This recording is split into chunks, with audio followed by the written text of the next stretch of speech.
જમીનને યોગ્ય રીતે ખેડવાથી પાકના અવશેષો સારી રીતે મિક્સ થાય છે. જવાન જય કિશન. હું શું 16 વર્ષનો છે.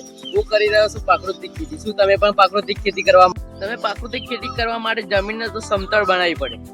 જમીન કેવી રીતે સમતળ બનાવી?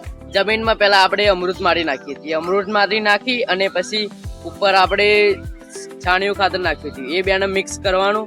હવે એ પોષક તત્વોથી ભરપૂર થઈ જશે. એટલે પછી આપણે જે પાક યોગ્ય રીતે જે પાક વાવવાનો હોય એ પાકને અને તે પાકને બીજા અમૃતમાં ભેળવીશું અને 24 કલાક સુધી રહેવા દઈશું. અને પછી જાણે ખેતરમાં આપણે વાવવાનું હોય ત્યારે આપણે એ ખેતરમાં નાખી દઈશું અને ખેતર તૈયાર થઈ જશે. એટલે પછી આની પર આપણે પાણી વારીશું અને તૈયાર થઈ જશે.